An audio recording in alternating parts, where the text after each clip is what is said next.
Callum Aldrich is kidnapped by the serial killer and wealthy trader, David Roby. DCI John Luther tells Callum's mother, Corinne, that he will find him. Roby investigates Luther's illegal police officer actions. He comes across as a vigilante who takes the law into his own hands and feels the rules don't apply to him, getting him dismissed, prosecuted, and imprisoned. After years, Roby lures Corinne and the parents of other victims to a house where he burns their children's corpses. The parents find their children hanging in the basement.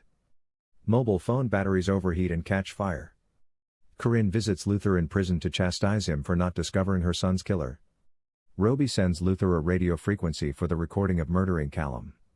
Roby drove Corinne to prison and sympathized with all the victims' parents. Luther called DCI Odette Rain, the new serious and serial crime head, to report the broadcast, and she told him that the killer mailed the recordings to all 8 victims' families. Luther realized that the killer was seeking an audience, and something huge was coming.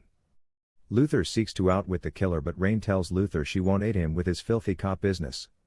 He works with jail guards to let the other convicts attack him, and then guards move Luther to another prison, and then McCabe breaks him out of the police custody.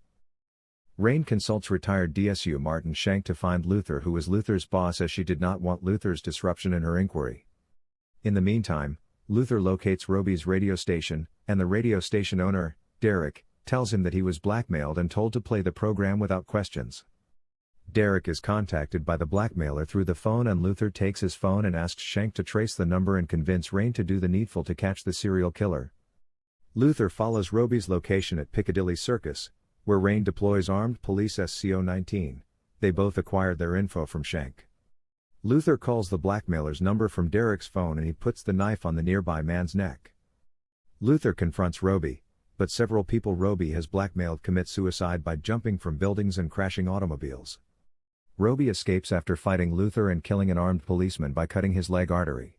Luther calls Rain and suggests the killer blackmails his victims. Luther visits Corinne and doubts that Callum may have been blackmailed. He also thinks she met the killer, who might have been very kind and unconditional to her, and she told Tommy met Corinne at a support group after Callum's death and was in disbelief to think that he was the killer of her son. On the other hand, Anya, Rain's daughter, is kidnapped by Roby, and Rain now knows the killer's name and wants Luther dead. Luther and Rain cautiously work together, and she informs Luther that Roby was suspected of sexual assault 6 years ago but never confirmed, and his wife wanted to leave him but was burned and survived, disfigured. Again, arson was unproven. Rain informs Luther that Roby has her daughter and must deliver him. Rain's team discovers a planned online red room where members decide how victims die.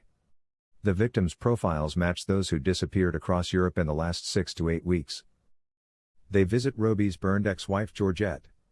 She decides to help after Rain says Roby had Anya, and Luther says he owns property abroad and burned Georgette on fire because she tried to stop Roby. Archie alerted Roby that Rain had entered mainland Europe on her passport. Roby knows Georgette alone could have sent Rain to Europe. Roby blackmails Rain's subordinate Archie Woodward into killing Georgette, but Schenk, assigned by Luther to protect Georgette, stops him and he kills himself. Luther and Rain visit Roby's rural Norwegian mansion and learn he tortures kidnapped victims on the Red Bunker live stream for his followers. The two are overpowered, so Roby tries to make them fight to save Anya. Luther says Georgette gave the police the location and they're on their way. The three escape the bunker after a brutal fight, and Luther chases Roby into a freezing lake, where he drowns in the middle of the victims' dead bodies. Schenk and police divers save Luther and escape him. In the end, recovering from his injuries back in London, he is approached by Cranfield, a senior official with MI5, who, offers him a job in place of going back to prison.